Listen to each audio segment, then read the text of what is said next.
Hello दोस्तों, नमस्कार। मैं बीके पाठक स्वागत करता हूं आप सभी का हमारे प्यारे से छोटे से प्लेटफॉर्म पर। आप सभी का बहुत बहुत स्वागत, अभिनंदन। एनसीईआरटी बूस्टर सीरीज सभी कॉम्पिटिटिव एग्जाम्स के लिए बेहद खास है, बेहद महत्वपूर्ण है, यूनिक है। और ये सीरीज आपको एनसीईआरटी ग्राउंड पर बहुत स्ट्रांग करेगी, क्योंकि जिस तरह का हमारा प्रेजेंटेशन रहा है, हम एनसीईआरटी को भी समझते हुए, बहुत अच्छे से सीखते हुए तब हम कंटेंट को रीच कर रहे हैं। केवल रट्टा नहीं है कि लाइन टू लाइन केवल आपको एक्सप्लेन कर दिया, नहीं, बहुत प्रॉपर्ली चीजों को समझ रहे हैं और एनालाइज कर रहे हैं। और कुछ अगर जरूरी डेटा हमें कहीं और से भी लेना पड़ रहा है तो वो भी हम ले रहे हैं, क्योंकि सीखना है, हमें रटना नहीं है। ठीक है, तो एनसीईआरटी 9th क्लास में केमिस्ट्री के 4 ही टॉपिक थे, हमारे पूरे हो चुके। बायोलॉजी में आज हम पहला टॉपिक रीच करने जा रहे हैं, जो है कोशिका, फंडामेंटल यूनिट ऑफ लाइफ, जीवन की सबसे मूलभूत इकाई, सजीवों की, लिविंग्स की सबसे बेसिक यूनिट, फंडामेंटल यूनिट कोशिका। तो बहुत ही इंपॉर्टेंट टॉपिक रहा है और एनसीईआरटी से इतने क्वेश्चंस रिसेंट एग्जामिनेशन में इस टॉपिक से बने हैं जिनको गिना नहीं जा सकता। बेहद खास टॉपिक, जो कि डिटेल्ड जब पढ़ते हैं तभी भी जिन पॉइंट्स को हम छोड़ जाते हैं, उन टॉपिक्स को एनसीईआरटी ने रीच करा है, तो वही हम लोग देखने वाले हैं। आज का टॉपिक हमारा कोशिका पूरा करेंगे in one shot, in one class. ठीक है, तो चलिए बिना किसी देरी के और बिना किसी, है ना, वेस्टेज ऑफ टाइम के हम अपने टॉपिक को रीच करते हैं। पीपीटी हमारी रेडी है और डायग्राम्स ऐड करे हैं और बहुत कुछ आपको एडिशनल मिलेगा, एंजॉय आएगा, मजा। चलो करते हैं स्टार्ट। पहला स्लाइड, कोशिका का परिचय। मैं इंग्लिश साइड में लिखूंगा इंट्रोडक्शन ऑफ सेल, है ना। हिंदी में हमने पीपीटी डिजाइन करी है, इंट्रोडक्शन ऑफ सेल। कोशिका क्या है भाई? ठीक है, तो दोस्तों कोशिका की बात करें तो हमने पढ़ा है कि जितने भी लिविंग्स हैं, जितने भी सजीव हैं, सबका शरीर किससे मिलकर बना है? कोशिकाओं से मिलकर बना है। फंक्शन जो कर रही है शरीर में, कार्य जो कर रही है, कोशिकाएं कर रही है। प्रत्येक कोशिका, ईच सेल अपने कार्य के हिसाब से ही ढली हुई है। आंख की कोशिकाओं का काम देखना है तो नाक से नहीं देख पाओगे, है ना। हर टाइप की कोशिकाओं की स्पेसिफिक शेप और साइज अपने काम के अकॉर्डिंग सेट करी हुई है। इवन जो स्पर्म और ओवम, शुक्राणु और जो अंडाणु है, वो भी कोशिकाएं हैं, जिनसे नया जो ऑर्गेनिज्म है, नया जो जीव है वो बनता है। तो हम कह सकते हैं कि कोशिकाएं जो है, सेल्स जो होती हैं, वो लाइफ की स्ट्रक्चरल, फंक्शनल और जेनेटिकल यूनिट है। यानी कि कोशिकाएं जो है वो शरीर की संरचनात्मक, क्रियात्मक और आनुवांशिक इकाई है। भाई आपके मदर और फादर की सेल्स थी, शुक्राणु और अंडाणु, स्पर्म और ओवम। उन कोशिकाओं के फ्यूजन से हम बने, है ना। अब उनमें कुछ ऐसी इंफॉर्मेशन थी, ठीक है, कि आपकी शक्ल आपके दादाजी से मिल रही है ना, मामा जी से मिल रही है, नाना जी से मिल रही है। क्यों? क्योंकि आपके मदर और फादर के जो जीन की जो इंफॉर्मेशन थी, वो उनके कोशिकाओं के थ्रू, है ना, लगातार आगे की पीढ़ियों में जाती रही, है ना। इसी वजह से हमारी जो संरचना है, हमारे जो प्रॉपर्टीज हैं, हमारे जो कैरेक्टर्स हैं, हमारे जो लक्षण हैं, वो पिछली पीढ़ियों से, माता के और पिता के, फादर मदर दोनों के ही ब्लड रिलेशन में, पिछली कुछ पीढ़ियों में हमारे जो लुक्स हैं, हमारे जो आवाज है, ठीक है, हमारी कद काठी, वो सब मिल सकती है वहां से। ठीक है, कारण यही है। तो हम बात करेंगे शरीर की। अगर बात करते हैं शरीर की स्ट्रक्चरल, शरीर की फंक्शनल जो यूनिट हमने कहा है, वो किसको कहा है ना, सेल को कहा है, कोशिका। फिर हमने आगे देखा है सभी जीवों की मूलभूत इकाई है। मूलभूत का मतलब है सर फंडामेंटल यूनिट है, यानी कि सभी सजीव कोशिका से ही बने हैं। किसी भी सजीव की बॉडी को, है ना, हमारी बॉडी में बहुत सारे तंत्र हैं, यही हम देखेंगे। देखिए कि कोशिकाएं जो होती हैं, यही से हम रीच आउट कर रहे हैं कि जो कोशिकाएं होती हैं वो मिलकर क्या बना लेती है? टिश्यूज। कोशिकाओं का समूह क्या कहलाता है? ऊतक। और ऊतकों से मिलकर क्या बन जाते हैं? अंग। और अंगों से मिलकर सिस्टम्स बनते हैं, तंत्र बनते हैं, और तंत्रों से मिलकर बनती है बॉडी। हमारी बॉडी में बहुत सारे सिस्टम है, जैसे सर्कुलेटरी सिस्टम, रुधिर परिसंचरण तंत्र, जिसमें हमारा हार्ट आ रहा है, जिसमें सभी ऑर्गन्स को ब्लड की सप्लाई हो रही है, धमनियां, शिराएं, आर्टरीज और वेन्स, ठीक है, उसी में आ रहे हैं सर। इसके अलावा हमारा डाइजेस्टिव सिस्टम, पाचन तंत्र। डाइजेस्टिव सिस्टम में हमारा माउथ आ गया, हमारे टीथ आ गए, दांत आ गए, टंग आ गई, जीभ आ गई, लार ग्रंथियां, सलाइवरी ग्लैंड, भोजन की नली, है ना, ईसोफेगस। उसके बाद आमाशय, stomach, small intestine, large intestine, छोटी आंत, बड़ी आंत, लीवर भी इसी के साथ कनेक्ट है। इसी तरह उत्सर्जन तंत्र, एक्सक्रीटरी सिस्टम में हमारी किडनी आ गई, ठीक है, हमारा यूरिनरी ब्लैडर यानी मूत्राशय आ गया, मूत्र नलिकाएं आ गई। तो देखा जाए हमारी बॉडी में बहुत सारे सिस्टम है, ठीक है, बहुत सारे बॉडी में बहुत सारे सिस्टम है, ठीक है, बॉडी के अंदर बहुत सारे सिस्टम, उन सिस्टम्स, 1 सेकेंड, बॉडी में बहुत सारे सिस्टम्स, वो सिस्टम्स बने पड़े हैं बहुत सारे ऑर्गन से, प्रत्येक ऑर्गन में बहुत सारे टिश्यूज हैं, और टिश्यूज के अंदर क्या पाई जाती है, कोशिका। अभी कोशिका के आगे कुछ नहीं, कोशिका फंडामेंटल है, ठीक है। नेक्स्ट, जैसे एक बिल्डिंग को बनाने के लिए ईंटों की स्ट्रक्चरल यूनिट की जरूरत पड़ती है ना, ठीक है, ठीक उसी प्रकार से, ठीक लिखा हुआ है, ठीक को हम काट देते हैं, ठीक उसी प्रकार से जैसे बिल्डिंग को बनाने के लिए ईंटों की जरूरत पड़ती है। अब समझो, बिल्डिंग में फ्लोर होते हैं, एक बड़ी बिल्डिंग में कई फ्लोर होते हैं, हर फ्लोर पे कुछ कमरे होते हैं, कुछ कमरों में भी बहुत सारी अलमारियां वगैरह बाकी सारी चीजें होती हैं, लेकिन सब किसके बने हैं, वो ईंटों के, है ना। तो ईंट जो हो गई वो सेल हो गई, किसी भी लिविंग की बॉडी के निर्माण की, है ना, की जो निर्माण है वो एक एक सेल से मिलकर जो है निर्माण होता है, उसको हमने क्या कह दिया, सेल, ठीक है। यहां से हम लोग स्टार्ट कर रहे हैं, cell is the functional, cell is the fundamental, cell is the structural unit of our body, है ना। कोशिका मैं बोल रहा हूं तो यहां पर भी सेल्स ही काम कर रही हैं, है ना, स्ट्रक्चर मेरी सेल्स बना रही हैं, जेनेटिक्स मेरा, फंडामेंटल मेरा जो सेल डिसाइड कर रही है, ठीक है। चलो आगे बात करेंगे। नेक्स्ट चलिए, कोशिका एक structural, cell is an structural unit. कोशिका कैसी यूनिट है भाई, स्ट्रक्चरल यूनिट है, स्ट्रक्चर हमारी बना रही है। चलिए, कोशिका हमारे शरीर को आकार प्रदान करती है, इसलिए स्ट्रक्चरल यूनिट है। कोशिका फंक्शनल यूनिट है, शरीर के सभी कार्य सेलुलर लेवल पर होते हैं। कोशिका की खोज यहां से बात करेंगे। सबसे पहले दोस्तों, कॉर्क, कॉर्क जो पार्ट होता है वो एक पादप की छाल का होता है, बार्क, पादप की जो छाल होती है उसके अंदर एक भाग होता है कॉर्क, और उसमें 1665 में, ध्यान रखना 1665 में रॉबर्ट हुक ने सबसे पहले, और ध्यान रखना रॉबर्ट हुक ने कोशिका को सेल जो टर्म है वो किसने दी भाई, रॉबर्ट हुक ने। और यहां से काम की चीज आप तक एक मैं पहुंचा रहा हूं, क्या पहुंचा रहा हूं कि कोशिका को सेल किसने कहा, रॉबर्ट हुक ने। और जब सेल कहा तो आप ये भी याद रखेंगे कि कोशिका को जब सेल कहा तो सेल का मतलब क्या था, तो याद रखेंगे कि जो सेल का मतलब है वो है दोस्तों छोटा कमरा। क्या मतलब है सेल का, सेल का मतलब, सेल शब्द का मतलब है स्मॉल रूम, एक छोटा सा कमरा, ठीक है। और रॉबर्ट ब्राउन ने 1831 में कोशिका में केंद्रक की खोज की। एक टेबल एनसीईआरटी ने डिजाइन की है, ध्यान रखना कि जो कोशिका खोजी थी रॉबर्ट हुक ने, ये ध्यान रखना ये एक प्रकार की डेड सेल थी, ये एक प्रकार की मृत कोशिका थी, ये लाइव सेल नहीं थी, ध्यान रखना, ठीक है। तो याद रखेंगे कोशिका की खोज, है ना, सबसे पहले पादप की छाल में, कॉर्क में, सब जानते हैं, रॉबर्ट हुक ने डिस्कवर किया, सेल नाम दिया। और सेल का मतलब होता है स्मॉल रूम, एक छोटा सा कमरा, और वो डेड होता है ना, वो डेड के रूप में सबसे पहली बार, ठीक है। सेल का जो, कोशिका की जो कंट्रोलर यूनिट है, कोशिका का जो नियंत्रण केंद्र है उसे हम केंद्रक कहते हैं, और केंद्रक को डिस्कवर किया 1831 में रॉबर्ट ब्राउन ने। लेकिन बीच में भी कुछ काम हुए हैं, वो भी मैं आपको बताता हूं। देखो, ये एनसीईआरटी का एक टेबल है, ध्यान रखना है। यहां से आप क्या समझेंगे, यहां से आप समझेंगे 1665 में रॉबर्ट हुक ने मृत कोशिका, अरे कोशिका की खोज भी पूछ ले चाहे मृत कोशिका की खोज पूछ ले, है ना, दोनों बातों में, ठीक है, कोशिका लेकिन क्या, डेड, ध्यान रखेंगे इस बात का, ठीक है। 1674 में ल्यूवेनहॉक नाम के साइंटिस्ट ने, एंटोनी वॉन ल्यूवेनहॉक ने, ध्यान रखना है, लाइव सेल, जीवित कोशिका की खोज किसने करी, जीवित कोशिका, ठीक है, ये ध्यान रखेंगे, जीवित कोशिका। और जीवित कोशिका की बात करें तो कहां पर, तालाब का पानी, पॉन्ड वाटर, तालाब का पानी, ये भी ध्यान रखना, तालाब के पानी के साथ साथ याद रखना इन्हीं ल्यूवेनहॉक ने बैक्टीरिया को भी खोजा था। जीवाणु की खोज भी इन्होंने ही करी है, जीवाणु की खोज इन्होंने करी है दांतों की खुरचन में, डेंटल प्लैक के अंदर, दांतों की खुरचन, दांतों की जो खुरचन है ना, डेंटल प्लैक के अंदर, डेंटल जो प्लाक होता है उसके अंदर इन्होंने खोजा है ना, ये भी याद रखना साथ में साथ।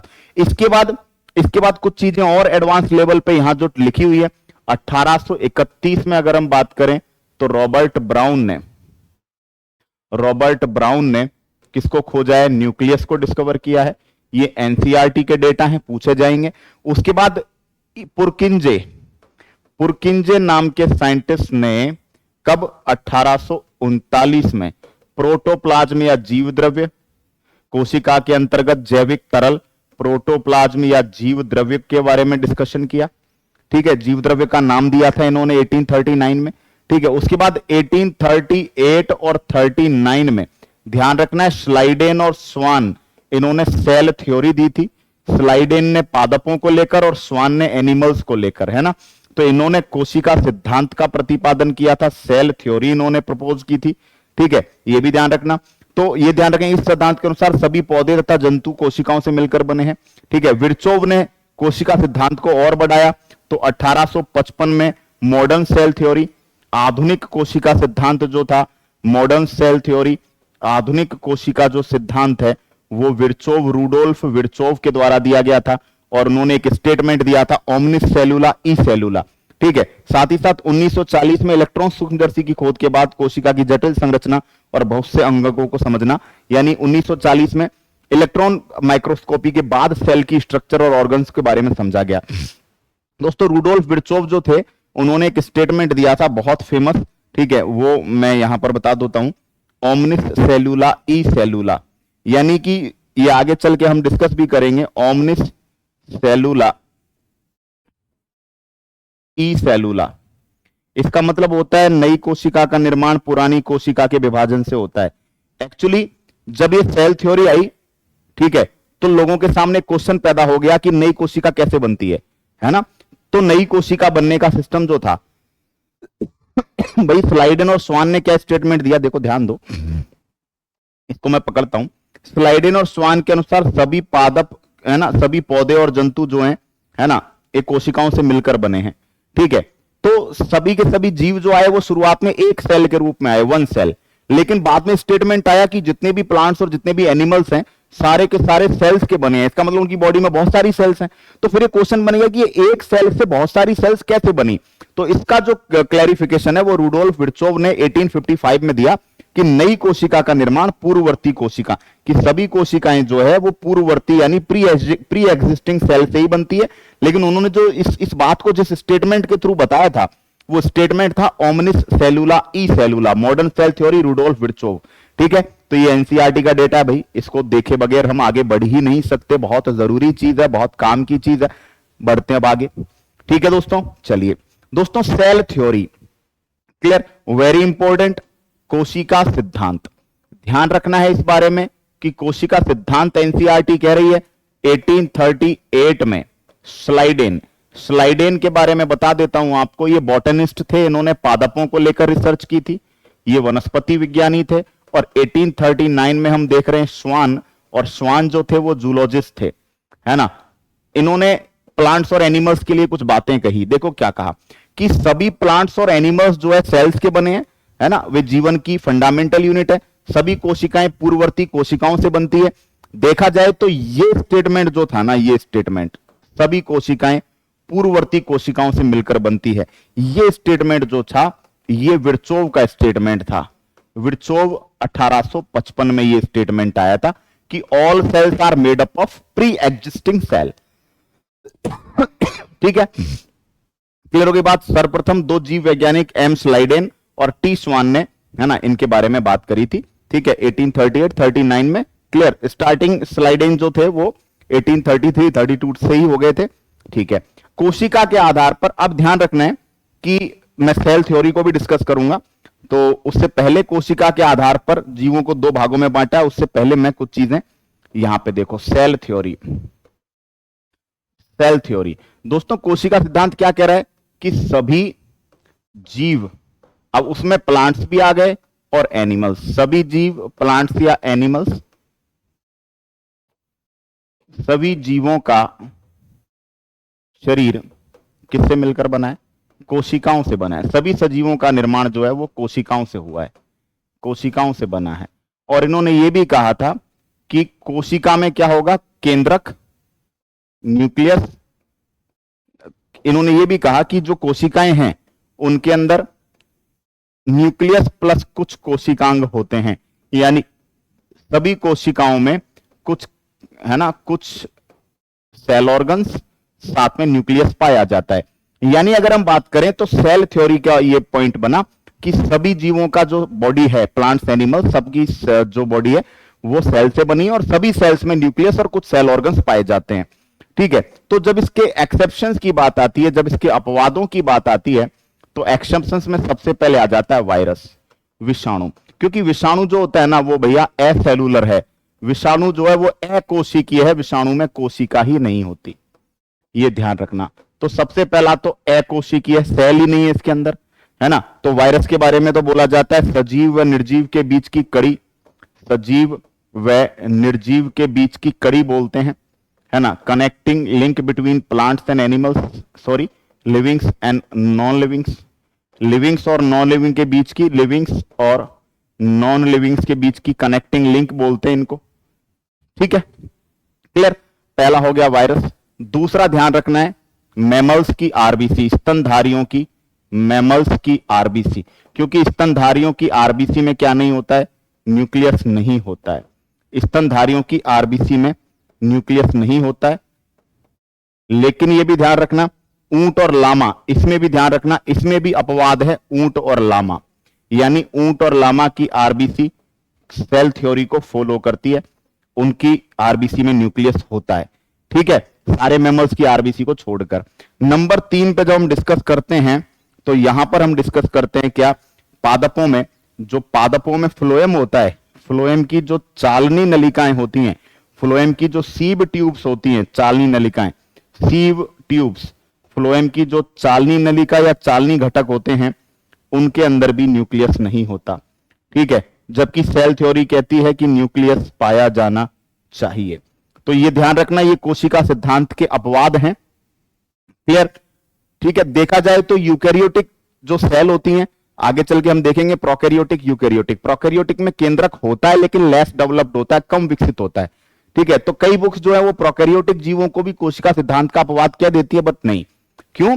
क्योंकि न्यूक्लियस होता है, अब वो लेस डेवलप्ड है, वो केंद्रकाभ है, प्रॉपर केंद्रक नहीं है, केंद्रक का आभास कराने वाला है, न्यूक्लियोइड उसे हम कह रहे हैं, लेकिन उसके बावजूद भी उसके जैसी, न्यूक्लियस के जैसी स्ट्रक्चर है। इसलिए हम कोशिका सिद्धांत के अपवादों में अगर बात करेंगे तो हम सबसे पहला पढ़ेंगे वायरस, जिसके अंदर सेल ही नहीं है। दूसरा स्तनधारियों की आरबीसी, जिसमें न्यूक्लियस नहीं है। और पादपों में फ्लोएम की चालनी नलिका। ध्यान रखना है कि जो सेल थ्योरी है इसकी कमी क्या थी, है ना। तो सेल थ्योरी की कमी थी कि one cell to many cell how, एक सेल से अनेक कोशिकाएं कैसे बनी, एक सेल से बहुत सारी कोशिकाएं कैसे बनी, इसका इनके पास कोई जवाब नहीं था कि भाई एक कोशिका से बहुत सारी कोशिकाएं कैसे बनी, इसका क्या जवाब है। देयर वॉज नो आंसर, है ना, कोई जवाब नहीं था। तो ये जवाब जो आया वो आया था दोस्तों मॉडर्न सेल थ्योरी, आधुनिक कोशिका सिद्धांत, modern cell theory and model cell theory 1851, and that was given by, किसने दी थी बोलो, रूडोल्फ विर्चोव। और रूडोल्फ विर्चोव ने क्या कहा, रूडोल्फ विर्चोव ने स्टेटमेंट दिया कि, एक स्टेटमेंट इन्होंने दिया, ओमनिस सेलुला ई सेलुला, ओमनिस सेलुला ई सेलुला, ये बहुत पूछा जाता है, ओमनिस सेलुला ई सेलुला, यानी कि new cells are originated from, नई कोशिकाओं का निर्माण, originated from pre existing cells, है ना, नई कोशिकाओं का निर्माण पुरानी कोशिकाओं से, है ना, बाय डिवीजन, कोशिका विभाजन की प्रक्रिया के द्वारा नई कोशिका का निर्माण पुरानी कोशिका से या प्री एग्जिस्टिंग सेल से ही होता है। ठीक है, very very important and very knowledgeful. ठीक है, ये बात हमारी हुई थी किस किस सिद्धांत के थ्रू, मॉडर्न सेल थ्योरी। ठीक है, अब चलिए, अब हम एनसीईआरटी फैक्ट्स पर वापस रीच कर रहे हैं।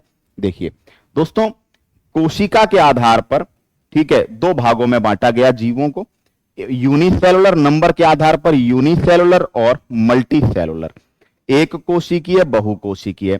ठीक है, क्लियर, यूनिसेलुलर।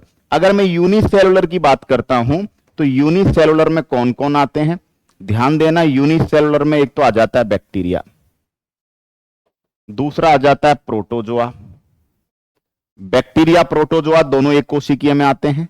ठीक है, साथ में कुछ शैवाल, कुछ शैवाल, शैवालों में जैसे क्लेमाइडोमोनास, कुछ शैवाल है जो एक कोशिकीय में आते हैं, जैसे क्लेमाइडोमोनास शैवाल, ठीक है। बाकी अमीबा, पैरामीशियम, अमीबा पैरामीशियम ये दोनों किस में आते हैं, ये दोनों ही प्रोटोजोआ हैं, ठीक है। और बैक्टीरिया ही गया आपका, जीवाणु आ गया, प्रोटोजोआ में अमीबा पैरामीशियम आ गए, और क्लेमाइडोमोनास जो एक एल्गी है।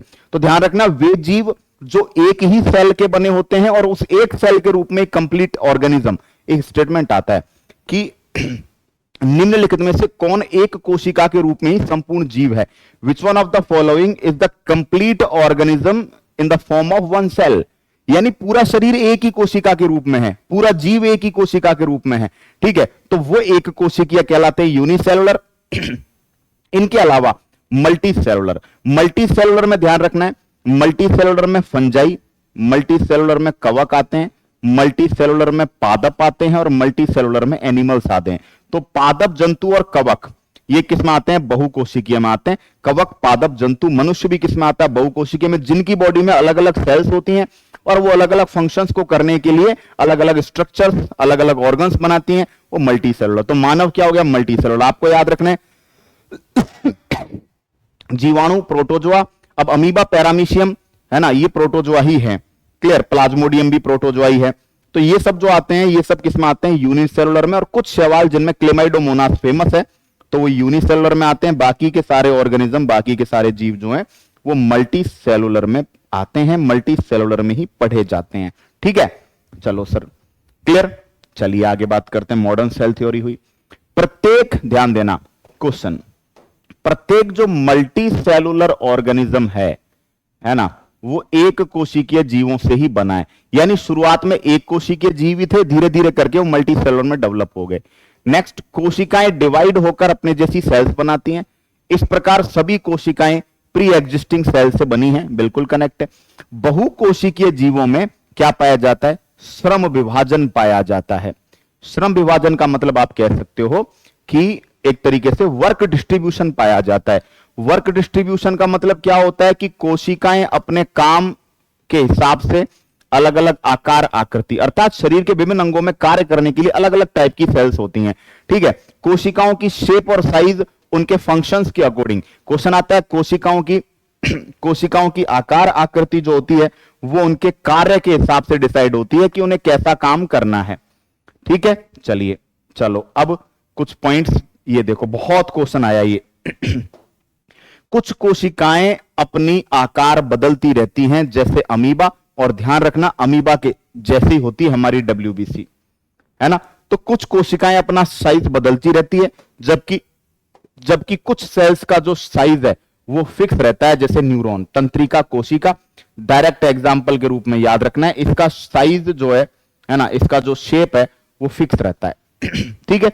मानव शरीर में पाए जाने वाली कुछ कोशिकाओं के नाम दिए हुए हैं, नर्व सेल, ब्लड सेल, है ना। ब्लड सेल की बात करें तो ब्लड सेल्स में आरबीसी भी होती है, डब्ल्यूबीसी भी होती है, प्लेटलेट भी होते हैं, ठीक है। न्यूरॉन हो गया, फैट सेल, वसा कोशिकाएं, ठीक है। उसके बाद बोन सेल, अस्थि कोशिकाएं, चिकनी कोशिकाएं, रिप्रोडक्टिव सेल्स, स्पर्म, ओवम। इनके डायग्राम्स जो है आगे एनसीईआरटी ने दिए हैं, देखो जो स्मूथ मसल सेल है वो दोनों तरफ से चपटी होती है। ब्लड सेल्स रेड कलर में छोटे छोटे ड्रॉपलेट्स की तरह। नर्व सेल की स्पेशल आकृति होती है, तंत्रिका कोशिका की आकृति, है ना, ऊपर की तरफ गुच्छा सा दिखता है, ठीक है। ओवम अंडाणु ऐसे बड़ा होता है, बीच में न्यूक्लियस। स्पर्म जो होता है ना, ऐसे तैररा होता है। स्पर्म जो होता है वो रॉकेटिक स्ट्रक्चर रखता है। बोन सेल्स की बात करें तो बोन सेल्स कुछ इस प्रकार की होती है ना। और फैट सेल जो होती है वो इस प्रकार की होती है। तो डायग्रामेटिक चीजें भी आपके सामने आ सकती हैं। वसा कोशिका, nerve cell, blood cell, smooth muscle cell, ovum, sperm, bone cell, ठीक है। इनको डायग्राम ही देख के याद करना है। चलो अब दोस्तों प्लांट और एनिमल सेल का डिफरेंस समझ लेते हैं। पादप कोशिका, जंतु कोशिका में बेसिकली क्या डिफरेंसेस हैं, ठीक है। प्लांट सेल और एनिमल सेल, दोस्तों प्लांट सेल की खास बात है कि पादप और जंतु में सबसे मेजर चीज जो है वो सेल वॉल का, कोशिका भित्ति पादपों में प्रेजेंट होती है और एनिमल सेल में वो एब्सेंट होती है। दूसरा, पादपों में क्लोरोप्लास्ट, क्योंकि पादप जो होते हैं अपना भोजन स्वयं बनाते हैं, तो पादपों में क्लोरोप्लास्ट या क्लोरोफिल होता है। जंतुओं में वो प्लास्टिड्स, लवक नहीं पाए जाते। पादपों में फोटोसिंथेसिस होता है। पादप सेल्स जो होती हैं वो फोटोसिंथेसिस के द्वारा भोजन बनाती हैं, जो कि एनिमल सेल्स में नहीं होता है। और प्लांट सेल जो होती हैं वो लार्ज या बड़े आकार की होती हैं, एनिमल सेल जो होती है वो छोटे आकार की होती हैं, है ना। मेजर डिफरेंसेस, तो मेजर सेल वॉल का है। एक चीज और बता देता हूं, पादप सेल में सेंट्रोसोम, पादप कोशिका में तारककाय नहीं पाए जाते, और एनिमल सेल में ये पाए जाते हैं। तारककाय या तारक केंद्र जो होते हैं सेंट्रोसोम प्रेजेंट होते हैं। तो ये भी ध्यान रखना, थोड़ा सा एनसीईआरटी से हटकर भी चीजें देख लेते हैं। पादप कोशिका में सेल वॉल होती है, एनिमल सेल में नहीं होती। पादप कोशिका में प्लास्टिड्स लवक होते हैं, हरित लवक होता है, एनिमल सेल में नहीं होता। प्लांट सेल फोटोसिंथेसिस करती है, एनिमल सेल नहीं होता। प्लांट सेल में अगर बात करें तो बड़े आकार की है, एनिमल सेल छोटे आकार की है। प्लांट सेल में लाइसोसोम कम होते हैं, ये नोट कर लेना, एनिमल सेल में लाइसोसोम ज्यादा होते हैं। प्लांट सेल में वैक्यूल्स रिक्तिकाएं ज्यादा होती हैं, एनिमल्स में वो कम होती हैं। प्लांट सेल में सेंट्रोसोम नहीं होता, एनिमल सेल में वो होता है। ठीक है, तो ये कुछ चीजें एडिशनल भी मैंने डिस्कस कर दी हैं। चलो क्लियर। प्लांट और एनिमल सेल के डायग्राम्स भी आप देख सकते हैं। देखो भैया, ये एनिमल सेल है, ये प्लांट सेल है। प्लांट सेल में देखो जरा, आप गौर करेंगे, प्लांट सेल में जो बाहर का आपको स्ट्रक्चर दिख रहा है ये, ठीक है, ये क्या है, ये सेल वॉल है, बाहर ये वाला, ठीक है, सेल वॉल। क्लियर, ये वाला, तो ये सेल वॉल है ना। ये आपको एब्सेंट, ये आपको प्लांट सेल में दिख रहा है, प्रेजेंट है। यहां पे सेल वॉल आपको नहीं दिख रही है, ये आपके एब्सेंट है। पादप कोशिका में आप देखेंगे बीच में ये रिक्तिका है, देखो वैक्यूल है। पादप कोशिका में बीच में रिक्तिका है, एनिमल सेल में नहीं है। एनिमल सेल का सेंटर जो न्यूक्लियस है वो बीचों बीच है, जबकि पादप कोशिका का केंद्रक हल्का सा खिसका हुआ है राइट साइड। ठीक है, गौर करेंगे आप, पादप कोशिका एनिमल सेल में केंद्रक न्यूक्लियस बीचों बीच है, जबकि प्लांट सेल में बीच में रिक्तिका वैक्यूल होने के कारण जो केंद्रक है वो परिधि की ओर है। ठीक है, इसके बाद आप जरा देखेंगे पादप कोशिका में ये आपको हरित लवक वाला पार्ट दिखेगा, ठीक है, हरित लवक, ठीक है, जबकि एनिमल सेल में आपको हरित लवक नहीं दिख रहा है कहीं पर भी। ठीक है, प्लांट सेल में सेल वॉल आपको दिख रही है, एनिमल सेल में नहीं दिख रही। प्लांट सेल में क्लोरोप्लास्ट दिख रहे हैं, एनिमल सेल्स में आपको नहीं दिख रहे हैं। ठीक है, तो ये बेसिक डिफरेंसेस हैं स्ट्रक्चर में। स्ट्रक्चर देकर पूछा जा सकता है, स्ट्रक्चर के एक एक पॉइंट को मैं वापस से आपको दिखाऊंगा। ठीक है, वहां से डायग्राम्स वाले वीडियोस जब मैं अलग से लेकर आऊंगा, क्योंकि डायग्राम्स जो होते हैं वो बहुत पूछे जाते हैं आजकल एनसीईआरटी में, तो डायग्राम्स के वीडियोस जो है वो मैं बीच में भी लाया था, वापस से भी लाऊंगा। पहले भी मैं इनका बता चुका हूं, वापस से भी मैं डायग्राम सीरीज स्टार्ट करूंगा, तो एक एक डायग्राम प्रॉपर्ली आपको दिखवा दूंगा। ठीक है, चलो सर अब बढ़ते हैं आगे। दोस्तों, प्रोकैरियोटिक यूकैरियोटिक, प्रोकैरियोटिक नाम से पता चलता है ऐसे जीव, प्रो का मतलब कम विकसित, यू का मतलब ज्यादा विकसित, ऐसे जीव जिनकी कोशिकाओं में, है ना, केंद्रक के ऊपर न्यूक्लियर मेम्ब्रेन नहीं होती, न्यूक्लियर मेम्ब्रेन एब्सेंट होती है, या कह सकते हैं जिनका केंद्रक प्रिमिटिव होता है, जिनका केंद्रक अविकसित होता है, पूरी तरह डेवलप्ड नहीं होता, केंद्रक झिल्ली नहीं होती, साथ ही साथ केंद्रिका न्यूक्लियोलस केंद्रक के अंदर एक स्ट्रक्चर होती है, तो ध्यान रखना है। ठीक है, ऐसे जीव जिनकी सेल्स में न्यूक्लियर मेम्ब्रेन, केंद्रक के चारों तरफ झिल्ली और केंद्रिका दोनों नहीं होते, उनको प्रोकैरियोटिक कहते हैं। और यूकैरियोट जीव उन्हें कहते हैं जिनकी सेल के अंदर न्यूक्लियर मेम्ब्रेन, जिनके केंद्रक में न्यूक्लियर मेम्ब्रेन, साथ ही साथ न्यूक्लियर मेम्ब्रेन और क्या नहीं पाया जाता, न्यूक्लियर मेम्ब्रेन और न्यूक्लियोलस, है ना, दोनों ही एब्सेंट होते हैं, उन्हें यूकैरियोटिक कहा जाता है। ठीक है, केंद्रक झिल्ली की उपस्थिति के आधार पर। ओके, तो ध्यान रखेंगे जो जीवाणु होते हैं वो प्रोकैरियोटिक में आते हैं। जीवाणु किस में आते हैं? प्रोकैरियोटिक में। और जीवाणु को छोड़कर शैवाल, पादप जंतु जो है वो सब किस में आते हैं? तो जीवाणु ध्यान रखना है कौन कौन प्रोकैरियोटिक में आते हैं, ध्यान रखेंगे। प्रोकैरियोटिक में आते हैं नील हरित शैवाल, ब्लू ग्रीन एल्गी, माइकोप्लाज्मा जो सबसे छोटी कोशिका है, साथ ही साथ mycoplasma, blue green algae plus जीवाणु, ये तीनों। ब्लू ग्रीन एल्गी को एक नाम देते हैं नील हरित शैवाल, तो इनको साइनोबैक्टीरिया भी कहते हैं। ये भी नाम के पीछे शैवाल है लेकिन होते बैक्टीरिया हैं, है ना। तो ध्यान रखेंगे नील हरित शैवाल, माइकोप्लाज्मा और जीवाणु ये प्रोकैरियोटिक में आते हैं, बाकी सब यूकैरियोटिक में आते हैं। यूकैरियोटिक में कौन कौन हो गए फिर? शैवाल हो गए, एल्गी हो गए, सारे के सारे प्लांट्स हो गए, सारे के सारे एनिमल्स हो गए, है ना, कवक हो गए, फंगस हो गए, प्रोटोजोआ हो गया, फंगस की बात हो गई, प्रोटोजोआ हो गया, ये सब। तो ध्यान रखना है जीवाणु, साइनोबैक्टीरिया और माइकोप्लाज्मा तीनों को छोड़ के बाकी सब यूकैरियोटिक में आते हैं। ठीक है, अब एक टेबल एनसीईआरटी ने दी है, देखो प्रोकैरियोटिक साइज के आधार पर प्रोकैरियोटिक सेल्स का जो साइज होता है, अगर साइज की हम बात करेंगे, 1 सेकेंड, साइज के आधार पर बात करते हैं तो प्रोकैरियोटिक सेल्स में साइज 1 से 10 माइक्रोमीटर का होता है, 1 to 10 माइक्रोमीटर, 1 सेकेंड, 1 से 10 माइक्रोमीटर साइज, और यहां होता है 10 to 100 माइक्रोमीटर, है ना। इसके बाद बात करें प्रोकैरियोटिक सेल में वृत्ताकार डीएनए, सर्कुलर डीएनए होता है, ठीक है। प्रोकैरियोटिक में रेखीय डीएनए, जनरली जो डीएनए होता है वो सर्पिलाकार होता है, सर्प के जैसा डीएनए जनरली ऐसा होता है, तो वो डीएनए यहां पर नहीं पाया जाता, इसकी जगह पर सर्कुलर डीएनए मिलता है, वृत्ताकार। डीएनए से संबंधित हिस्टोन प्रोटीन नहीं होते, न्यूक्लियोइड के रूप में केंद्रक पाया जाता है, यानी केंद्रक पूरी तरह डेवलप नहीं होता, वो केंद्रकाभ यानी न्यूक्लियस का आभास कराने वाला। यहां हिस्टोन प्रोटीन भी होती है ना। गुणसूत्र जो होते हैं वो लीनियर होते हैं, यहां पर रेखीय होते हैं, स्पष्ट होते हैं, ठीक है। क्लियर हुई बात यहां तक। इसके बाद बात करेंगे इनके अंदर जो डीएनए है वो ध्यान रखेंगे, डीएनए साइटोप्लाज्म में मिलता है, कोशिका द्रव्य में, यहां पर न्यूक्लियस के अंदर, क्योंकि केंद्रक डेवलप्ड है। झिल्ली युक्त कोशिकांग, किसी भी प्रकार के झिल्ली युक्त कोशिकांग मेम्ब्रेन बाउंड स्ट्रक्चर नहीं होती हैं, यहां पर मेम्ब्रेन बाउंड स्ट्रक्चर होती है। मैं बात करूंगा कौन कौन सी मेम्ब्रेन बाउंड स्ट्रक्चर है। कोशिका भित्ति सदा मौजूद है, प्रोकैरियोटिक में पेप्टिडोग्लाइकेन की बनी होती है। यूकैरियोटिक में एनिमल्स में सेल वॉल होती नहीं है, कवकों में सेलुलोज या काइटिन की, पादपों में सेलुलोज की और कवकों में काइटिन की बनी होती है ना। तो सेल वॉल के बारे में बता दूं कि प्रोकैरियोटिक्स में पेप्टिडोग्लाइकेन की है ना, और एनिमल्स में होती नहीं है यूकैरियोटिक्स में, और पादप और जंतु में, पादप में सेलुलोज और कवकों में काइटिन की होती है। श्वसन की बात करेंगे, रेस्पिरेशन जो होता है वो प्रोकैरियोटिक्स में मीजोसोम नाम की संरचना के द्वारा होता है, और मीजोसोम कौन बनाती है, कोशिका झिल्ली बनाती है, ध्यान रखना, ठीक है। जबकि एनिमल्स यूकैरियोटिक्स में वो माइटोकॉन्ड्रिया द्वारा होता है। रिप्रोडक्शन की बात करते हैं तो अधिकतर अलैंगिक, उदाहरणतः बैक्टीरिया, साइनोबैक्टीरिया में एसेक्सुअल रिप्रोडक्शन होता है, जबकि वहां पे सेक्सुअल एसेक्सुअल दोनों प्रकार का रिप्रोडक्शन होता है। तो यानी मेजर जो डिफरेंस है प्रोकैरियोटिक यूकैरियोटिक में, एक तो size 1 to 10 micrometer, 10 to 100 micrometer. Prokaryotic cell में वृत्ताकार डीएनए होता है, रेखीय डीएनए नहीं होता, हिस्टोन प्रोटीन नहीं होती। यूकैरियोटिक सेल में वृत्ताकार की जगह रेखीय डीएनए होता है, हिस्टोन प्रोटीन होती है। यहां डीएनए साइटोप्लाज्म में, जबकि वहां न्यूक्लियस के अंदर है यूकैरियोटिक में। प्रोकैरियोटिक कोशिका में मेम्ब्रेन बाउंड स्ट्रक्चर नहीं होती है, जबकि यूकैरियोटिक कोशिकाओं में मेम्ब्रेन बाउंड स्ट्रक्चर होती हैं। दैट इज वेरी इंपॉर्टेंट, ठीक है। यहां तक बात समझ में आई क्या?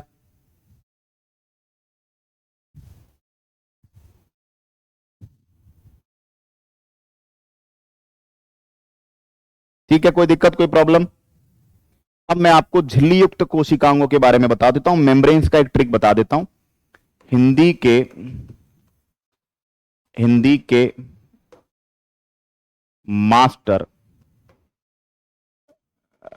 रामलाल के इरादे गड़बड़ हैं।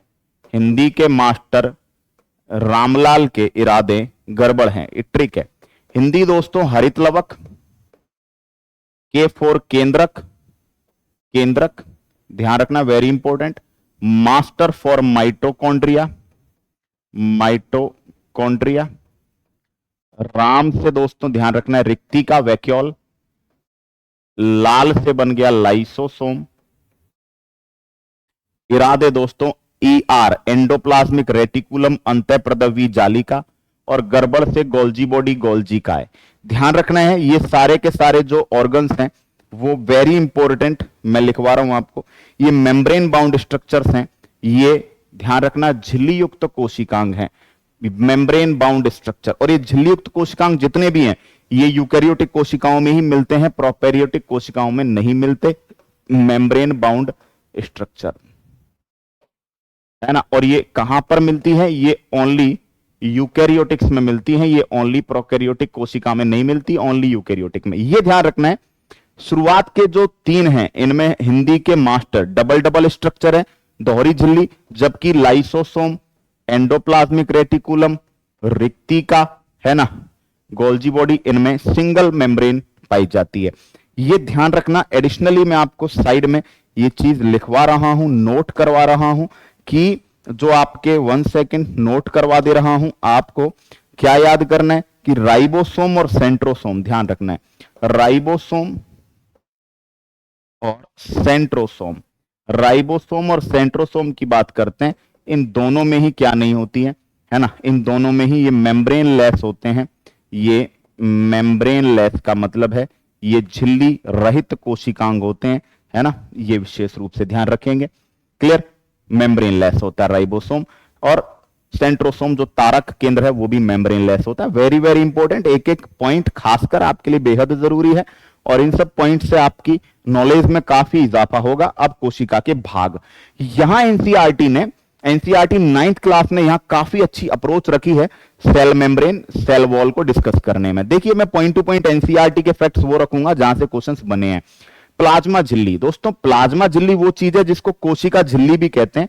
कोशिका भित्ति को बाद में डिस्कस किया इन्होंने, जबकि सबसे पहला आवरण जो है कोशिका भित्ति ही है।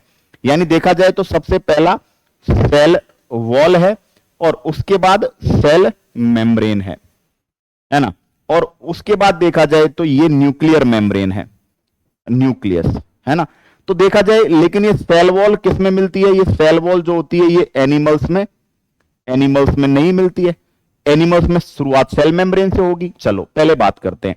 देखो प्लाज्मा मेम्ब्रेन क्यों डिस्कस किया है? क्योंकि एनिमल सेल के बेस पर बात करें तो सबसे बाहरी परत है।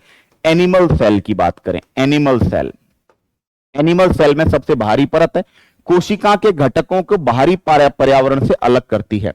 ठीक है। प्लाज्मा झिल्ली फ्लेक्सिबल होती है और लिपिड और प्रोटीन की, है ना, प्रोटीन और फॉस्फोलिपिड की ये बनी होती है। लिपिड और प्रोटीन की दो परतों से बनी होती है ना। प्रोटीन और लिपिड्स यहां पर पाए जाते हैं। कोशिका झिल्ली का लचीलापन, जैसे अमीबा को यह पूछा जाता है कि अमीबा किसके कारण जो है वो गति कर पाता है, और अमीबा किसके कारण अपने शिकार को पकड़ पाता है? तो फ्लेक्सिबिलिटी ऑफ सेल मेम्ब्रेन। ध्यान रखना, इस लचीलापन के कारण अमीबा अपना आकार बदल लेता है, और खाद्य पदार्थ को पकड़ने के लिए अमीबा में कूटपाद होते हैं जिनको स्यूडोपोडिया कहते हैं, स्यूडोपोडिया। तो अमीबा में कूटपादों का निर्माण कौन करता है? ध्यान रखना, कोशिका झिल्ली, प्लाज्मा झिल्ली करती है ना। अमीबा या एक कोशिकीय जीवों में भोजन ग्रहण करने की इस प्रक्रिया को एंडोसाइटोसिस या फेगोसाइटोसिस कहते हैं, है ना। एंडोसाइटोसिस या फेगोसाइटोसिस के नाम से जाना जाता है।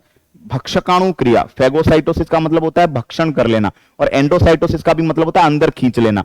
तो अमीबा जो कूटपाद हैं, है ना, उनके द्वारा जब शिकार को पकड़ता है तो ये कोशिका झिल्ली का गुण है। कोशिका झिल्ली लचीली होती है। एनिमल सेल में सबसे बाहरी परत है ये। ठीक है। चलो नेक्स्ट अगर हम बात करते हैं सेल मेम्ब्रेन क्या कर रही है। सेल साइटोप्लाज्म, जो कोशिका के अंदर भरा हुआ द्रव है, साइटोप्लाज्म को एनवायरनमेंट से अलग करती है, कोशिका की रक्षा करती है। कुछ चुने हुए पदार्थों को सेल वॉल के अंदर, सेल मेम्ब्रेन जो है अंदर बाहर आने देती है। तो सेल मेम्ब्रेन की खास बात है सेलेक्टिव परमेबिलिटी, यानी कि चयनात्मक पारगम्यता की क्षमता होती है इसके अंदर। यानी ये सभी पदार्थों को ना अंदर आने देती है ना रोकती है, लेकिन कुछ सेलेक्टेड पदार्थों को आर पार जाने की परमिशन देती है, इसलिए चयनात्मक पारगम्यता। जब हम कोशिका भित्ति पढ़ेंगे तो हम पढ़ेंगे पारगम्य, वो सबको आर पार जाने देती है, लेकिन सेल मेम्ब्रेन जो होती है वो कुछ की पदार्थ को जाने देती है और कुछ की गति को रोक लेगी। विसरण और परासरण, दोस्तों डिफ्यूजन एंड ऑस्मोसिस, विसरण और परासरण ये हम देखेंगे आज ही की क्लास में। डिफ्यूजन और ऑस्मोसिस दोनों इसी क्रिया के द्वारा होते हैं। तो प्लाज्मा झिल्ली जो होती है वर्णात्मक पारगम्य झिल्ली, वर्णात्मक का मतलब होता है चयन करना, सेलेक्टिव परमेबल होती है या अर्ध पारगम्य होती है, कुछ को जाने देती है कुछ को नहीं जाने देती। ठीक है। चलिए, तो ये बात हुई है कि भैया प्लाज्मा झिल्ली कुछ पदार्थों को जाने देती है कुछ पदार्थों को रोक लेती है, इसलिए इसको वर्णात्मक पारगम कहते हैं। कुछ चुने हुए पदार्थ जैसे CO2 और ऑक्सीजन कोशिका झिल्ली के आर पार विसरण की प्रक्रिया के द्वारा, डिफ्यूजन। दोस्तों विसरण क्या होता है? पदार्थों का अपनी हायर कंसंट्रेशन से, पदार्थों का अपनी उच्च सांद्रता से निम्न सांद्रता की ओर जाना, पदार्थों का अपनी हायर कंसंट्रेशन से उच्च सांद्रता से निम्न सांद्रता की ओर, निम्न सांद्रता की ओर जाना, पदार्थों का अपनी हायर कंसंट्रेशन से, है ना, लोअर कंसंट्रेशन की ओर जाना, यह होता है विसरण, डिफ्यूजन। ठीक है। पदार्थों की गति का नियम, पदार्थों की गति higher concentration to low concentration, उच्च सांद्रता, कंसंट्रेशन टू लो कंसंट्रेशन होती है, उच्च सांद्रता से निम्न सांद्रता।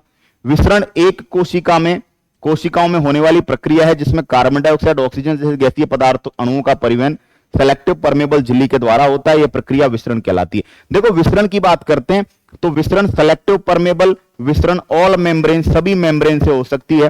सेलेक्टिव परमेबल की जरूरत विसरण में पूरी तरह नहीं है, यानी कि विसरण जो क्रिया है उसमें चयनात्मक पारगम्य झिल्ली की जरूरत नहीं है। यह चयनात्मक पारगम्य झिल्ली से भी होता है और सामान्य पारगम्य झिल्ली से भी होता है, सबसे होता है। क्लियर? तो याद रखेंगे कार्बन डाइऑक्साइड ऑक्सीजन जैसे गैसीय जो अणु है उनका परिवहन जो होता है वो सामान्य किसी भी वर्णात्मक पारगम झिल्ली के द्वारा भी होगा, बाकी अन्य सभी झिल्लियों के द्वारा भी होगा। जिन जिनमें जो है परमेबिलिटी है वो कहलाता है विसरण। ठीक है, अब मैं बात करूंगा आगे आपसे दोस्तों कोशिकाओं में विसरण की प्रक्रिया। एनसीईआरटी ने पूरी बात की है, उसके बाद ऑस्मोसिस की बात करूंगा और ऑस्मोसिस बहुत इंपॉर्टेंट है। CO2 जैसे कोशिकीय अपशिष्ट है ना, इसको मैं ब्लैक कर देता हूं। CO2 जैसे जो कोशिकीय अपशिष्ट हैं, वेस्टेज हैं, जब कोशिका में इनकी मात्रा अधिक मात्रा में इकट्ठा हो जाती है तो उसकी कंसंट्रेशन बढ़ गई। बोलो ठीक है? ठीक है। जैसे ही कोशिका के अंदर और ये कह रहा है कोशिका के बाहर वातावरण में CO2 की कंसंट्रेशन की अपेक्षा में कम हो जाती है। समझना, अंदर जब वेस्टेज सांस हमने छोड़ा, अंदर रेस्पिरेशन की प्रोसेस CO2 बनी, तो अंदर सेल में कंसंट्रेशन बढ़ गया और बाहर कंसंट्रेशन घट गया। ठीक है, चलिए वो कह रहा है बढ़ जाता है। कोशिका के बाह्य पर्यावरण में CO2 की सांद्रता कोशिका के अंदर की अपेक्षा कम होती है।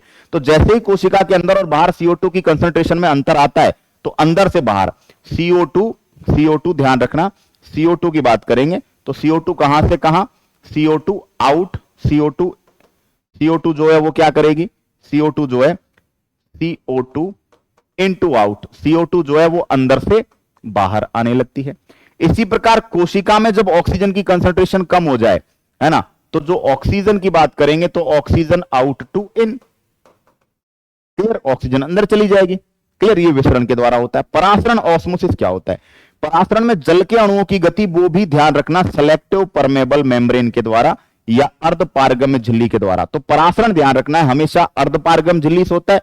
और परासरण में किसकी गति होती है? ध्यान रखना, विलायक की गति, जल के अणुओं की गति होगी। क्लियर, अब इसको समझेंगे।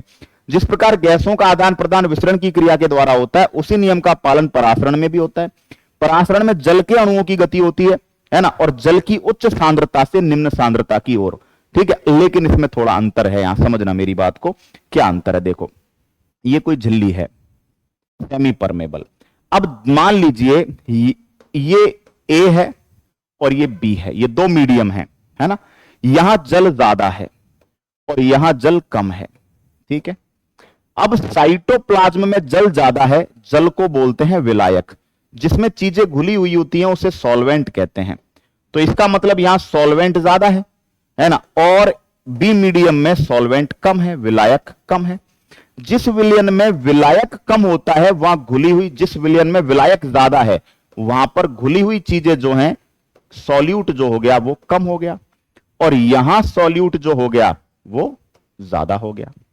क्लियर? तो ध्यान रखना, जल जब परासरण की क्रिया में जल जो जा रहा है वो अपनी खुद की तो हायर से लो कंसंट्रेशन जा रहा है, खुद की तो उच्च से निम्न सांद्रता की ओर जा रहा है, लेकिन जिधर जल ज्यादा है उधर सॉल्यूट कम है, उधर विलेय कम है ना। तो पानी जो जा रहा है, पानी की गति स्वयं के लिए अगर देखा जाए, स्वयं की हायर टू लोअर कंसंट्रेशन, स्वयं की हायर टू लोअर कंसंट्रेशन जा रहा है पानी, लेकिन विलेय की, और विलेय की सांद्रता से ही विलयन की सांद्रता डिफाइन होती है। तो विलेय या विलयन की लोअर टू हायर कंसंट्रेशन जा रहा है। तो ये ध्यान रखना है, ठीक है, कि परासरण की क्रिया की डेफिनेशन क्या पढ़ोगे? परासरण की क्रिया की डेफिनेशन है कि विलायक का अर्धपारगम्य या सेमी परमेबल को अर्धपारगम्य भी कहते हैं। तो विलायक का या पानी का अर्धपारगम्य झिल्ली से होकर कम सांद्र विलयन से अधिक सांद्र विलयन की ओर जाना। क्यों? क्योंकि सॉल्यूशन की, ध्यान रखना, सॉल्यूशन की विलयन की जो कंसंट्रेशन तय होती है वो सॉल्यूट की मात्रा से तय होती है, ना कि सॉल्वेंट की से।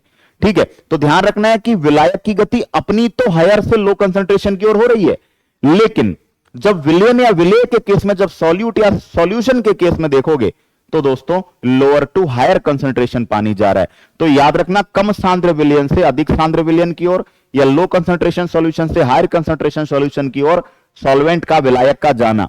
अब पहली बात, विलेय, विलायक, विलयन, ये क्या होता है? तो ध्यान रखना है, सॉल्यूशन जो होता है तीन चीजों से मिलकर बनता है, दो चीजों से मिलकर बनता है सॉल्यूशन। सॉल्यूशन को बोलते हैं विलयन। विलयन दो चीजों से मिलकर बनता है, एक होता है सॉल्यूट जिसे कहते हैं विलेय। विलेय कम मात्रा में होता है, विलेय कम मात्रा में होता है। और दूसरा होता है सॉल्वेंट जिसे कहते हैं विलायक। तो ये ध्यान रखना है कि जो ज्यादा मात्रा में होता है उसे विलायक कहते हैं, है ना। तो ये याद रखना है विलयन की कंसंट्रेशन जो होती है वो विलेय से डिफाइन होती है ना। तो इसका मतलब जिधर विलेय ज्यादा उस विलयन की कंसंट्रेशन ज्यादा, जिधर विलेय कम उधर विलयन की कंसंट्रेशन कम। तो ध्यान रखना है कि विसरण में तो पदार्थ गति करता है, वहां विलेय विलायक का कोई रोल नहीं है। विसरण में कोई भी पदार्थ अपनी हायर से लो कंसंट्रेशन की ओर जाता है। तो सांस में जब CO2 O2 एक्सचेंज होते हैं विसरण के द्वारा, लेकिन जब पादपों में हमारी बॉडी में कहीं पर भी पानी गति कर रहा है तो पानी सॉल्वेंट है। तो पानी गति कर रहा है तो हमेशा सेमी परमेबल मेम्ब्रेन या अर्ध पारगम्य झिल्ली या चयनात्मक पारगम्य झिल्ली जब पानी जाएगा तो पानी खुद की तो उच्च से निम्न सांद्रता की ओर जाएगा, नो डाउट। लेकिन उस जगह जब वो जा रहा होगा तो उस जगह जब विलयन को देखेंगे तो पता चलेगा सॉल्यूशन के केस में वो लो कंसंट्रेशन से हायर कंसंट्रेशन की ओर जा रहा है। ठीक है, ये विशेष रूप से ध्यान रखने की बात है परासरण में। क्लियर, ये आपको क्लियर किया। उपापचयी क्रिया मेटाबॉलिक एक्टिविटीज ध्यान रखना, अल्प परासरण दाबी विलयन, हाइपोटोनिक सॉल्यूशन, आइसोटोनिक सॉल्यूशन और हाइपरटोनिक सॉल्यूशन। इसका मतलब बता देता हूं। ठीक है, चलिए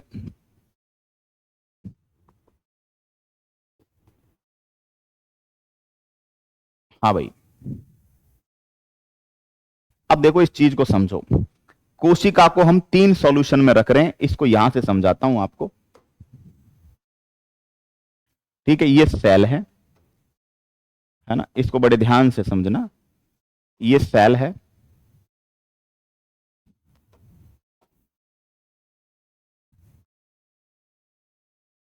ये सेल है और ये कैसा सॉल्यूशन है, हाइपोटोनिक। हाइपोटोनिक का मतलब होता है अल्प परासरी। अल्प परासरी विलयन, अल्प परासरी को मैं कहूंगा कम सांद्र विलयन, डाइल्यूट कम सांद्र विलयन, यानी कि अंदर कोशिका के अंदर के कंपैरिजन में कम सांद्र विलयन। एक बात बताओ, कोशिका के कंपैरिजन में अगर इस सॉल्यूशन में कम सांद्रता है तो इसका मतलब है कोशिका के कंपैरिजन में इसके अंदर विलेय तो है कम, कोशिका के कंपैरिजन में विलेय कम है और विलायक ज्यादा है। अरे तभी तो भाई कंसंट्रेशन किससे डिफाइन होती है, विलेय से। तो अगर कोशिका को अल्प परासरी विलयन में रखा है हाइपोटोनिक सॉल्यूशन में, मतलब कोशिका को कम सांद्रता वाले विलयन में रखा है, कम कंसंट्रेशन। कम कंसंट्रेशन मतलब विलेय कम है, विलायक ज्यादा है। विलायक अगर यहां ज्यादा है तो यहां विलायक कम होगा। तो बताओ विलायक अपनी ज्यादा से उच्च सांद्रता की ओर जाएगा तो मुझे बताओ क्या होगा। तो दोस्तों याद रखेंगे, पानी कोशिका में क्या करेगा, प्रवेश करेगा।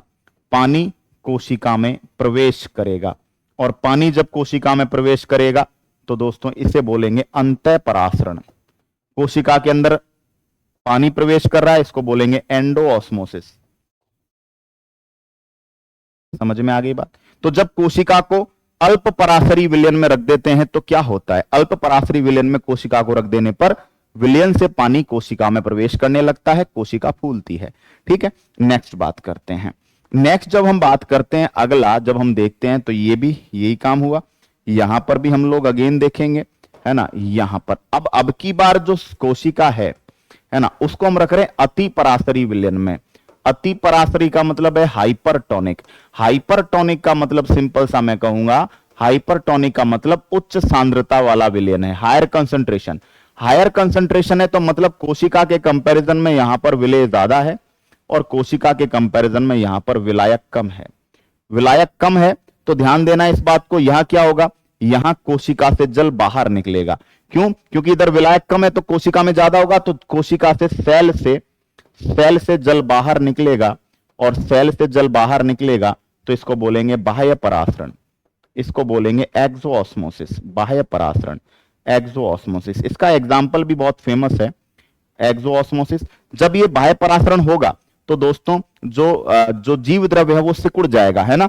तो भाई जब बाहर लिक्विड बाहर निकलेगा तो कोशिका के अंदर की जो वॉल है वो सिकुड़ने लगेगी। तो ध्यान रखना यहां पे एक प्रोसेस और होगी, उसको बोलेंगे प्लाज्मोलाइसिस। प्लाज्मोलाइसिस जीव द्रव्य कुंचन। बहुत ज्यादा जल अगर बाहर निकल गया तो दोस्तों जीव द्रव्य कुंचन के कारण कोशिका में, है ना, कोशिका की डेथ हो सकती है, प्लाज्मोलाइसिस। और ये कब होता है, जब हम अचार में तेल डालते हैं ना, इसीलिए डालते हैं क्योंकि तेल जो होता है ना, है ना। अचार में तेल डालते हैं ना, तेल जो होता है वो एक हाइपरटोनिक सोल्यूशन होता है। तेल जो होता है वो क्या होता है, एक हाइपरटोनिक सोल्यूशन होता है ना। इस वजह से कोशिका का जल वहां बाहर निकल जाता है। जो फंगल सेल अचार में फफूंद वगैरह पड़े नहीं, उसके लिए हम तेल डालते हैं ना। तो तेल जो होता है वो एक हाइपरटोनिक सोल्यूशन है। तो अचार वगैरह में जब उसको डाला जाता है तो फंगस वगैरह अगर पड़ गई तो फंगल की जो सेल्स हैं उनमें से वाटर बाहर निकल जाता है। ठीक है।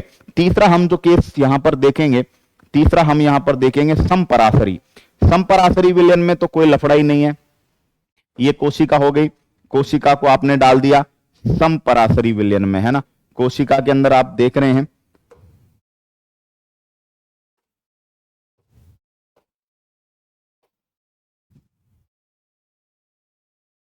ठीक है।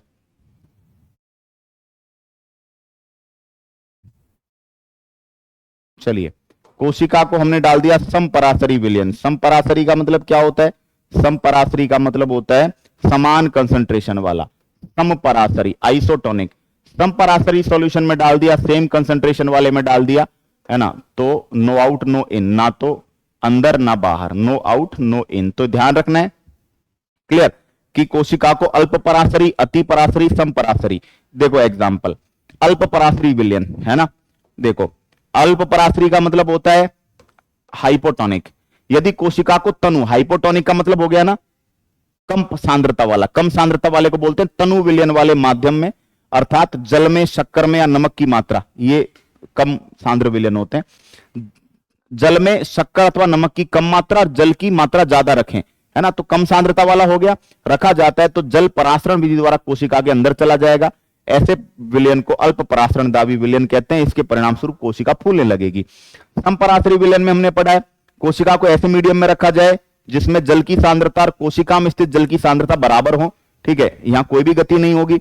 और अति परासरी विलयन में हमने कहा है कोशिका के बाहर वाला विलयन अंदर के घोल से अधिक कंसंट्रेटेड सांद्र है, तो विलयन बाहर आ जाएगा, कोशिका सिकुड़ जाएगी। ठीक है, ये मैंने आपको एग्जांपल्स रख दिए हैं। ठीक है, चलिए, पौधों के मूल द्वारा, पादपों की रूट के द्वारा जो पानी का एब्जॉर्प्शन है वो दोस्तों ध्यान रखना परासरण की क्रिया के द्वारा होता है। तो पादप जो जड़ से जो पानी पीते हैं, तो पादप की जो रूट्स हैं, है ना, उनके द्वारा जो पानी का एब्जॉर्प्शन है वो है ना परासरण। इसके अलावा कोशिका के जीवन में डिफ्यूजन का महत्व, डिफ्यूजन विसरण जल और गैसों के आदान प्रदान की महत्वपूर्ण प्रक्रिया है। विसरण कोशिका को अपने बाहरी पर्यावरण से पोषण ग्रहण करने में मदद करती है। कोशिका से विभिन्न अणुओं का अंदर और बाहर निकलना विसरण के द्वारा, और पौधों की मूल द्वारा जल का अवशोषण परासरण। तो विसरण और परासरण दोनों ही हमने डिस्कस यहां पर किए हैं, जो कि बहुत ही इंपॉर्टेंट हैं और बहुत ही जरूरी हैं। ठीक है, यहां तक किसी भी प्रकार की कोई भी समस्या मैं जहां तक मानता हूं आपको नहीं आई होगी किसी भी तरह की। अब हम कोशिका भित्ति के बारे में डिस्कशन करते हैं, सेल वॉल। देखो, कोशिका भित्ति, सेल वॉल केवल पादप में पाई जाती है। तो प्लांट्स में अगर बात करें, पादपों में अगर बात करें, तो सेल वॉल पहले है, उसके बाद सेल मेम्ब्रेन बाद में है ना, क्लियर। तो ध्यान रखना है, कोशिका भित्ति केवल पादप कोशिकाओं में होती है जो कि सेलुलोज की बनी होती है। पौधों को स्ट्रक्चरल रिजिडिटी, दृढ़ता प्रदान करती है, ध्यान रखना। सेलुलोज एक विशेष प्रकार का कॉम्प्लेक्स कार्बोहाइड्रेट है जो पादपों में पाया जाता है, दृढ़ता प्रदान करता है। सेलुलोज का पाचन सभी शाकाहारी जीव आसानी से कर लेते हैं। मनुष्य की आंत इसका पाचन नहीं कर पाती, ऐसा इसलिए क्योंकि मनुष्यों की आंत अन्य शाकाहारी जीवों की अपेक्षा छोटी होती है। बहुत क्वेश्चन आता है कि मनुष्य की आंत दूसरे जो शाकाहारी जीव हैं उनके कंपैरिजन में छोटी है ना, इसलिए हम लोग सेलुलोज का डाइजेशन प्रॉपर नहीं कर पाते। ये टर्म मैंने आपको बताई थी, जीव द्रव्य कुंचन बताई थी आज ही की कक्षा में, है ना। जीव द्रव्य कुंचन क्या बोला था, जब किसी पादप कोशिका में परासरण द्वारा पानी की हानि हो जाती है तो कोशिका झिल्ली सहित अन्य आंतरिक पदार्थ सिकुड़ने लगते हैं, है ना, जिससे इस घटना को, तो ये कब होगा, ये कब होगा बताओ, जब कोशिका को कौन से सॉल्यूशन में रखोगे बताओ, जब कोशिका को हाइपरटोनिक सॉल्यूशन में रखा, जब कोशिका को हाइपरटोनिक सॉल्यूशन में रखोगे, या जब कौन सी घटना होगी, जब बाह्य परासरण होगा, तब जब कोशिका से जल बाहर आएगा तब ये प्रोसेस पाई जाएगी, जीव द्रव्य कुंचन, है ना। चलो भाई आगे, पादप कोशिकाएं परिवर्तनीय माध्यम को जंतु कोशिका की अपेक्षा अधिक सहन कर सकती हैं, किसके कारण, सेल वॉल। कोशिका भित्ति पौधों, कवक, बैक्टीरिया की कोशिकाओं में को अपेक्षाकृत कम तनु विलयन अर्थात अल्प परासरण दाबी विलयन में बिना फटे बनाए रखती है। बहुत इंपॉर्टेंट है, वापस से समझो इसको, है ना। देखो, ये सेल हो गई। अब ये कह रहा है कि भैया ये क्या कह रहा है, सेल। अब इस सेल को अगर आपने तनु, तनु का मतलब क्या हो गया, अल्प पराशरी विलयन में डाल दिया, अल्प पराशरी में। तो अल्प पराशरी विलयन में मैंने कहा है कि अल्प पराशरी विलयन वो होता है जिसमें विलायक ज्यादा है। विलायक ज्यादा है तो मुझे बताओ विलायक इसके अंदर एंटर होगा। अब जनरली पादप कोशिका में चूंकि सेल वॉल नहीं होती है तो प्लांट सेल तो फूलकर फट जाती है। सॉरी, प्लांट सेल जो होती है बिना फटे फूलती है, फटती नहीं है, बिना फटे फूलती है। क्यों? क्योंकि सेल वॉल है ना। जबकि एनिमल सेल जो होती है, एनिमल सेल में हम पढ़ते हैं, एनिमल सेल में हम पढ़ते हैं ये फूलकर फट जाती है। क्यों? क्योंकि वहां पर जो है WBC प्रेजेंट नहीं, वहां पर सेल वॉल प्रेजेंट नहीं है ना। तो क्या पढ़ रहे हैं, ऐसे माध्यम से कोशिका परासरण विधि द्वारा पानी लेती है, कोशिका फूल जाती है, कोशिका भित्ति के ऊपर दबाव डालती है ना। लेकिन कोशिका भित्ति भी फूली हुई कोशिकाओं के प्रति समान रूप से दबाव डालती है। तो कोशिका भित्ति के कारण पादप कोशिकाएं विभिन्न माध्यमों में को जंतु कोशिका की अपेक्षा आसानी से सहन कर सकती है सेल वॉल के प्रेजेंट के कारण। ध्यान रखेंगे इस बात को, है ना। आप पढ़ते हैं मानव की जो आरबीसी है वो आसुत जल में डालने पर फूलकर फट जाती है। कारण क्या हुआ?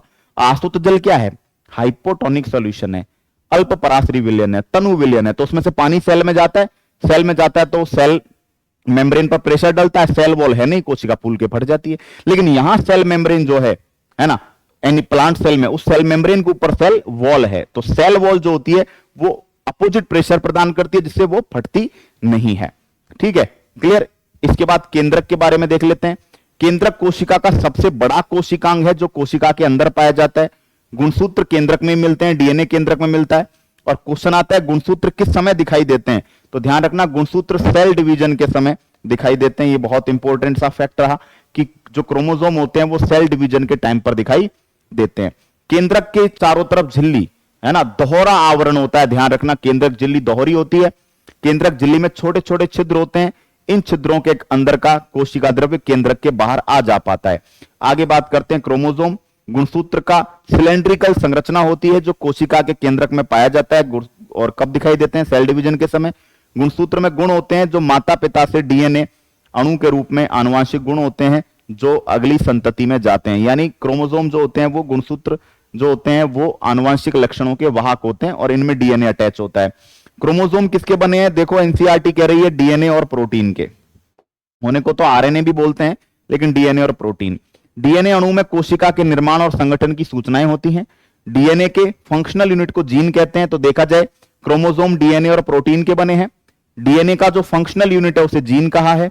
ठीक है, जो कोशिका सेल डिवीजन की प्रक्रिया में भाग नहीं लेती हैं उनमें डीएनए क्रोमेटिन पदार्थ के रूप में, यानी जब सेल डिवीजन हो रहा होता है तब तक डीएनए क्रोमेटिन के रूप में पाया जाता है ना। गुणसूत्र जो है वो क्रोमेटिन के रूप में विद्यमान रहता है।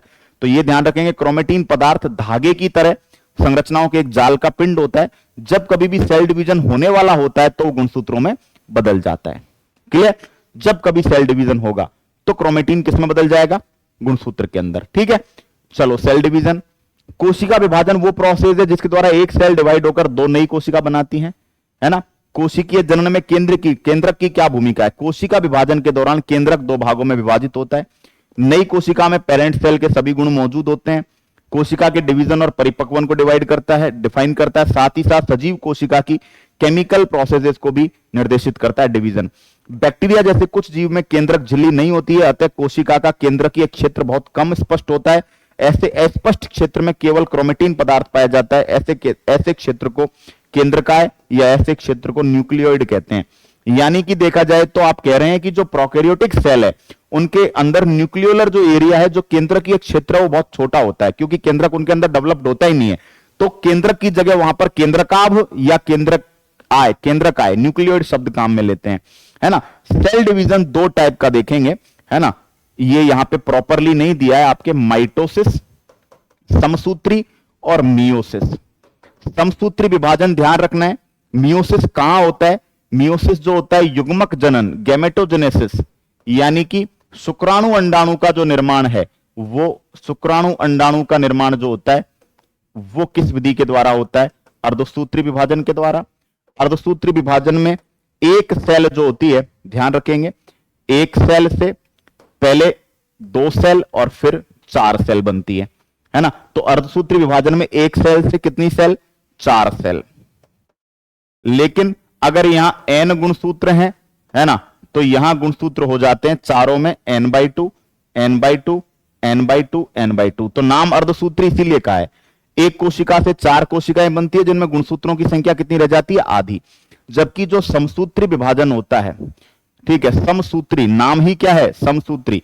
एक सेल से कितनी सेल बनती हैं? 2। जहां पर गुणसूत्रों की संख्या n है तो इसमें भी n और इसमें भी n। क्लियर? ये ध्यान रखेंगे।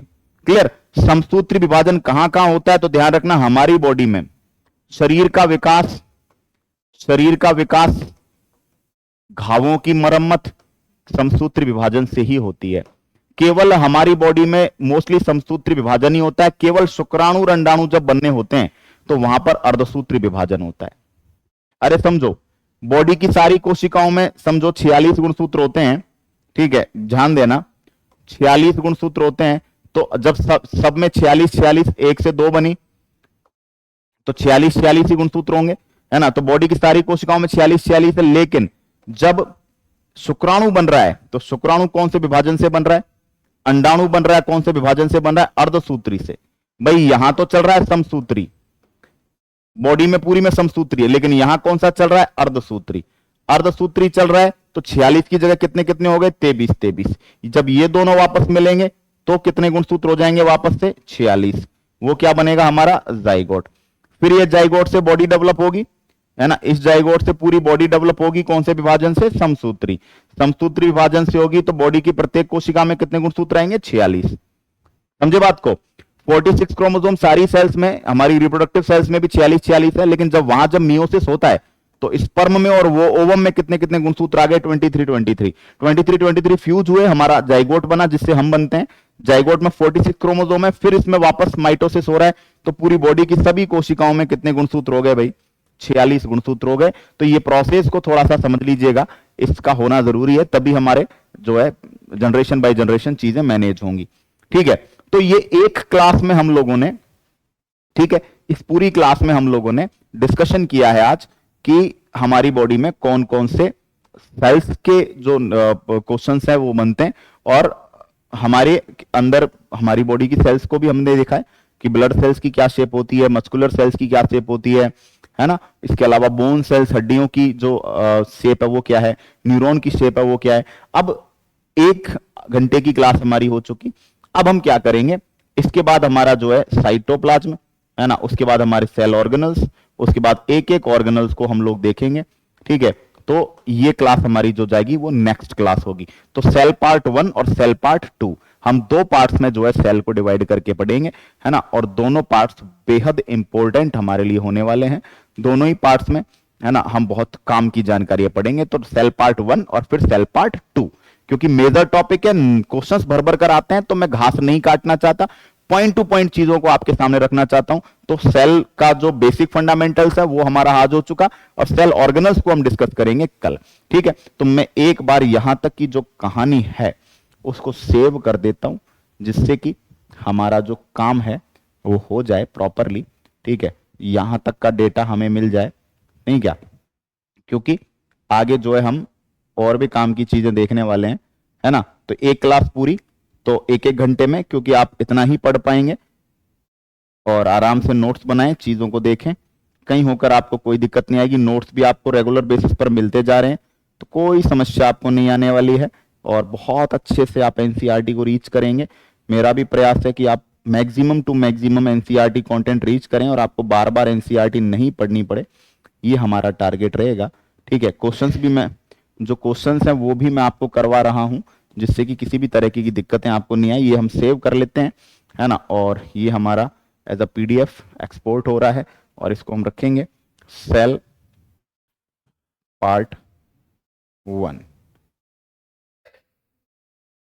Cell part 1। ठीक है, इसको हम सेव कर देते हैं। ओके, टाटा बाय बाय, जय हिंद।